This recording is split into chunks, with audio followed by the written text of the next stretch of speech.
Office memorandum कार्यालय ज्ञापन। इस पाठ में इस वीडियो में हम कार्यालय ज्ञापन के प्रयोजन, प्रारूप एवं विभिन्न स्थितियों के साथ साथ विभिन्न वाक्य सांचों, अभिव्यक्तियों तथा शब्दावली का अभ्यास करेंगे और प्रारूप लेखन का भी अभ्यास करेंगे। इसका प्रयोजन क्या है? विभागों, मंत्रालयों एवं कर्मचारियों को सूचना देने या सूचना मांगने के लिए तथा संबद्ध एवं अधीनस्थ कार्यालय के साथ पत्र व्यवहार करने के लिए। किसके लिए होता है? मंत्रालयों, विभागों, कार्यालयों एवं कर्मचारियों के लिए। किन मामलों में लिखा जाता है? पत्र का प्रयोग दो मंत्रालयों के बीच नहीं किया जाता, इसलिए अन्य मंत्रालयों या विभागों से पत्र व्यवहार करने के लिए होता है। नंबर 2 है विभागों में काम करने वाले कर्मचारियों को सूचना मांगने या उन्हें सूचना भेजने के लिए। और नंबर 3 संबद्ध एवं अधीनस्थ कार्यालयों के साथ पत्र व्यवहार के लिए। प्रारूप क्या है? आगे नमूनों में देखेंगे। भाषा कैसी होनी चाहिए? कार्यालय ज्ञापन अन्य पुरुष में लिखा जाता है। इसकी भाषा पत्र के समान आदेशात्मक नहीं होती है और न ही अर्ध सरकारी पत्र की तरह मित्रतापूर्ण। इसकी भाषा में अनुरोध आदि शब्दों का प्रयोग किया जा सकता है। प्रारूप और कलेवर देखिए, वो सबसे ऊपर आती है संख्या, फिर नीचे भारत सरकार और जो भी मंत्रालय है उसके नीचे फिर जो भी विभाग है, फिर दाईं तरफ आपका आ जाएगा स्थान और दिनांक, और फिर कार्यालय ज्ञापन बीच में, फिर लेफ्ट में आएगा आपका विषय और कलेवर यानी कंटेंट नीचे आ जाएगा, जो भी आपका कंटेंट है। फिर दाईं तरफ जो भी क ख ग यानी कि जो भी क्षेत्र है, अवर सचिव, जो भी आपकी पोस्ट है, भारत सरकार, दूरभाष नंबर आ जाएगा। अब इसको लिखते कैसे हैं? देखिए, सेवा में 1 2 3 जो भी यहाँ पे कंटेंट है ये हम नमूनों में देखेंगे, तो आगे चल के। अब प्रारूप के मुख्य बिंदु क्या होने चाहिए? देखिए, कार्यालय ज्ञापन के सभी प्रारूपों में सबसे ऊपर मध्य में पत्र के समान संख्या लिखी जाती है, उसके नीचे भारत सरकार, फिर उसके नीचे मंत्रालय का नाम तथा सबसे नीचे विभाग का नाम लिखा जाता है। फिर दाएं तरफ क्या आएगा? खाली स्थान में जगह का उल्लेख किया जाता है। इसके नीचे दिनांक लिखा जाता है जिसमें कार्यालय ज्ञापन भेजने की तारीख लिखी जाती है। नंबर 3 पे फिर आता है प्रारूप के मध्य में लिखते हैं फिर कार्यालय ज्ञापन सभी में समान रूप से लिखा जाता है। ऑफिस मेमोरेंडम भी इसे कहते हैं। प्रारूप के बाईं ओर विषय लिखा जाता है जिसमें कार्यालय ज्ञापन का विषय संक्षेप में लिखा जाता है। कार्यालय ज्ञापन के पहले अनुच्छेद पर क्रमांक नहीं लिखा जाता, परंतु दूसरे अनुच्छेद के प्रारंभ में 2 लिखा जाता है। इसी प्रकार तीसरे अनुच्छेदों पर क्रमशः 3 4 लिखा जाता है। तो ये आपके एक यानी कि पहला अनुच्छेद 2, दूसरा अनुच्छेद 3, तीसरा अनुच्छेद, जैसे आते जाएंगे ऐसे आप लिखते जाएंगे।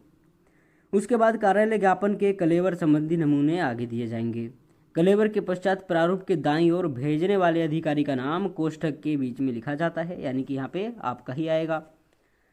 और फिर आगे कहते हैं इसके ऊपर हस्ताक्षर के लिए पर्याप्त स्थान छोड़ना अनिवार्य होता है।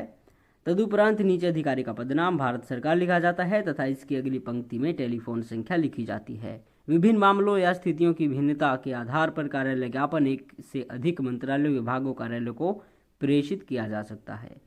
अंत में बाईं ओर सेवा में लिखकर भारत सरकार के सभी मंत्रालय, विभाग आदि लिखा जाता है। क्रम संख्या लिखकर जिन्हें कार्यालय ज्ञापन भेजना होता है उनके नाम, पदनाम आदि का उल्लेख करना भी अनिवार्य है। इसके उदाहरण आगे नमूने में देखेंगे। तो चलिए, नमूना 1 कर्मचारी को सूचना देने के लिए, फिर यहाँ पे संख्या आ जाएगी भारत सरकार, जो भी आपका मंत्रालय, विभाग है।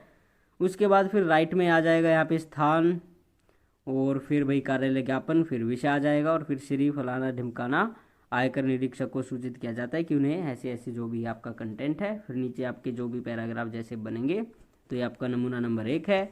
आगे फिर नमूने नंबर 2 में आप देख सकते हैं किस तरह से लिखा गया है। और आगे चलते हैं नंबर 3 पे। अब देखिए, इन्होंने कहा है कि एक से अधिक कार्यालयों, मंत्रालयों में भेजा जा सकता है, तो प्रतिलिपि प्रेषित यहाँ पे लिख देंगे। कहाँ कहाँ पे भेजी जाए, यहाँ पे नीचे आ जाएगा। अब यहाँ पे जो जरूरी चीज़ है, सबसे मेन यही होती है, कार्यालय ज्ञापन में प्रयुक्त वाक्यों के कुछ नमूने। किस तरह के वाक्य आपको लिखने चाहिए? देखिए, यथा संशोधित राजभाषा अधिनियम की धारा 3(3) के अधीन उल्लिखित सरकारी प्रयोजनों के लिए हिंदी और अंग्रेजी दोनों का ही प्रयोग किया जाना है। आगे से आयकर अधिकारियों की सभी नियुक्ति आयकर सेवा के द्वारा आयोजित प्रतियोगी परीक्षा के आधार पर की जाएंगी। अनुसंधान सहायकों के पदों को भरने के लिए मंत्रालय सभी मंत्रालयों से आवेदन मंगवा रहा है। सभी कर्मचारियों से अनुरोध है कि सरकारी मकान के आवंटन के लिए आवेदन पत्र दिनांक इतनी तक इस कार्यालय को भेज दें। मंत्रालय से अनुरोध है कि इस कार्यालय ज्ञापन की विषय वस्तु से अपने अधीनस्थ सभी कर्मचारियों को भी अवगत करवा दें। यह भी स्पष्ट किया जाता है कि एक कार्यशाला में व्याख्यान देने हेतु आमंत्रित सभी अतिथि वक्ताओं को दिए जाने वाले मानदेय की कुल राशि किसी भी हालत में 7200 यानी 7200 मात्र से अधिक नहीं होगी। हिंदी भाषा, हिंदी टंकण एवं आशुलिपि की परीक्षा उत्तीर्ण करने पर केंद्र सरकार के अधिकारियों कर्मचारियों को 12 महीने की अवधि के लिए एक वेतन वृद्धि के बराबर राशि का वैयक्तिक वेतन दिया जाता है। सरकारी सेवकों के लिए मानदेय की निर्धारित सीमा सभी प्रकार के मानदेय मिलाकर कुल 5000 रुपये मात्र प्रति व्यक्ति प्रति वर्ष से अधिक नहीं होगी। यह निर्णय लिया गया है कि केंद्र सरकार के कार्यालयों में जिसमें अनुवादक के पद नहीं है या जिनमें अनुवाद कार्य की अधिकता है वहां अनुवाद कार्य मानदेय के आधार पर करवाया जाएगा। ये आदेश इस कार्यालय ज्ञापन के जारी होने की तारीख से लागू होंगे। जैसे कि यूजीसी का भी आया था नोटिस, उसमें भी ऐसा ही लिखा था। आगे फिर कहता है यह कार्यालय ज्ञापन आंतरिक वित्त गृह मंत्रालय की दिनांक इतनी की ये जो आपकी संख्या है फिर द्वारा दी गई सहमति से जारी किया जाता है। अब देखिए सहायक शब्दावली क्या है इनकी। अगर अंग्रेजी हम जाने तो यहाँ पे कौन कौन से शब्द प्रयोग में लाए गए हैं उनको देख लेते हैं। देखिए जनहित में या फिर लोकहित में आप कहें तो इसका होता है इन पब्लिक इंटरेस्ट। सतर्कता होती है विजिलेंस, और सर्विलेंस होता है उसको वो आपकी निगरानी होती है। फिर स्वीकृत सैंक्शन होता है, कार्यान्वयन इम्प्लीमेंटेशन होता है, इसका पता होगा। सक्षम कंपिटेंट पूर्णकालिक फुल टाइम, नियंत्रणाधीन कंट्रोल्ड अंशकालिक पार्ट टाइम, मानदेय होनोरेरियम, उपक्रम अंडरटेकिंग, स्वायत्त संगठन ऑटोनोमस बॉडीज या फिर निकाय भी आप इसे कह सकते हैं। संशोधन आपका अमेंडमेंट होता है, आंशिक संशोधन पार्शियल अमेंडमेंट होता है, निगम होता है कॉरपोरेशन, निःशुल्क होता है फ्री ऑफ कॉस्ट, अधो हस्ताक्षरी होता है अंडरसाइंड, टंकण होता है टाइपिंग, और सर्व कार्यभारी होता है ऑफिसर इन ओवरऑल, अधिकारी चार्ज। तो सर्व कार्यभारी अधिकारी ऑफिसर इन ओवरऑल चार्ज हो ये होगा। टंकन टाइपिंग होती है, आशुलिपिक शॉर्ट हैंड या फिर स्टेनोग्राफी होता है, सेवाकालीन इन सर्विस, तैनात पोस्टेड, प्रशिक्षण ट्रेनिंग, स्वीकृति सैंक्शन संचालित करना टू कंडक्ट, संशोधित दरें रिवाइज्ड रेट्स, और भाई फिर लास्ट में आपका आ जाएगा सहमति कंकरेंस और वित्त प्रभाग फिनेंस डिवीजन। तो इस तरह से आपका कार्यालय ज्ञापन लिखा जाता है। आपने नमूने देख लिए होंगे और किस तरह की शब्दावली इसमें प्रयोग में होती है और क्या दाएं बाएं में होना चाहिए क्या बीच में होना चाहिए ये भी आपको पता चल गया होगा। अब इससे अगली वीडियो में देखेंगे और कौन सा टॉपिक हम उठा के लाते हैं। धीरे धीरे ऐसे ही 1 बाय 1 करते हुए चलेंगे।